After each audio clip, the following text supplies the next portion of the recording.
Keloid হওয়ার পিছনে সবচেয়ে বড় যে কারণ সেটি হচ্ছে সার্জারির পরের যে সেলাইয়ের যে অংশটুকু রয়েছে, সেলাইয়ের অংশটুকু অনেক সময় শুকাতে গিয়ে তার সেই শুকানোর অংশের মধ্যে কোলাজেন জমা হয়। এই কোলাজেন জমা হওয়ার ফলে সেখানে কিলোয়েড হয়ে থাকে। সম্মানিত দর্শক, তাছাড়া কিলোয়েড হওয়ার পিছনে আরও অনেক কারণ রয়েছে, যেমন বংশগত কারণে কিলোয়েড হতে পারে।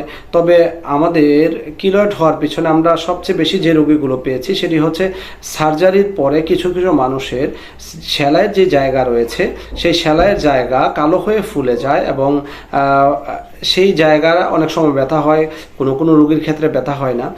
তবে সেই যে কালো হয়ে ফুলে যাওয়ার যে অংশটুকু রয়েছে সেই অংশটুকুকে বলা হয় কিলোয়েড। সম্মানিত দর্শক, এই কিলোয়েড আরও বিভিন্ন কারণে হতে পারে, যেমন কানের দুল পরানোর ফলে বা কানের দুল পরানোর জন্য আমরা কানের যে ছিদ্র করা হয় সেই ছিদ্রের মধ্যে দেখা যায় এক ধরনের কালো অংশ ফুলে ওঠে, সেই ফুলো অংশটাকেও কিলোয়েড বলা হয়।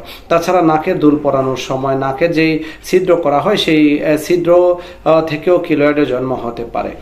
তাছাড়া সবচেয়ে বেশি আমরা যেটি পাই সেটি হচ্ছে সার্জারির পরে যে সেলাইয়ের অংশটুকু রয়েছে সেই সেলাইয়ের অংশে ফুলে যায় এবং কালো হয়ে যায়। তাছাড়া দেখা যায় অনেকের আঁচিলের সার্জারি হয়, তাছাড়া টিউমারের সার্জারি হয়, তাছাড়া অ্যাপেন্ডিক্সের সার্জারি হয়। এই ধরনের সার্জারির পরে বেশিরভাগ সময় এই সমস্যাটা দেখা দেয়। সম্মানিত দর্শক, যদি আপনার এই কিলোয়েডের প্রবলেম হয়ে থাকে, সেই কিলোয়েডের সমস্যা থেকে পরিত্রাণের জন্যে যখন আমরা এই সার্জারির পরে কিলোয়েডটাকে আবার সার্জারি করি তখন দেখা যায় যে এই সমস্যাগুলো আরও বেশি পরিমাণে বাড়তে থাকে। অর্থাৎ যেই জায়গাটাতে ছোট ছিল সেটা কিলোয়েড দ্বিতীয়বার সার্জারি করার ফলে সেই জায়গাটা আরও বেশি বেড়ে যায়।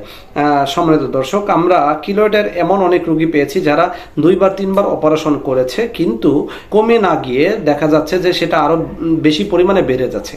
সম্মানিত দর্শক, এই জন্য বলবো কিলোয়েড বারবার অপারেশন না করে একজন অভিজ্ঞ হোমিওপ্যাথিক ডাক্তারের শরণাপন্ন হয়ে অথবা রেজিস্টার হোমিওপ্যাথিক ডাক্তারের শরণাপন্ন হয়ে আপনি কিলোয়েডের জন্য ট্রিটমেন্ট নিতে পারেন। লক্ষণ ভিত্তিক আপনাকে কিছু ঔষধ দিবে, সেই ওষুধগুলো সেবনের ফলে অবশ্যই আপনার এই কিলোয়েড আস্তে আস্তে ভালো হয়ে যাবে। তবে অবশ্যই কিলোয়েডের রোগীদেরকে মনে রাখতে হবে এই ধরনের চিকিৎসাগুলো অবশ্যই অনেক সময় সাপেক্ষ ব্যাপার, অর্থাৎ লং টাইম সময় নিয়ে আপনাকে কিলোয়েডের জন্য ওষুধ খেতে হবে, অন্যথায় এই কিলোয়েড থেকে পরিত্রাণ পেতে পারবেন না। যখন আপনি লং টাইম এই কিলোয়েডের জন্য ওষুধ খাবেন তখন দেখা যাবে আস্তে আস্তে এই কিলোয়েডের যেই অংশগুলো রয়েছে সেইগুলো আগের স্বাভাবিক চামড়ার মতো হয়ে যাবে বা স্বাভাবিকের মতো হয়ে যাচ্ছে। সম্মানিত দর্শক, কিলোয়েডের জন্য বহুল ব্যবহৃত যে ওষুধগুলো রয়েছে সেই ওষুধগুলোর মধ্যে রয়েছে causticum, thuja, acid nit, silicea, calcarea fluoricum, থায়োসিনামিনাম।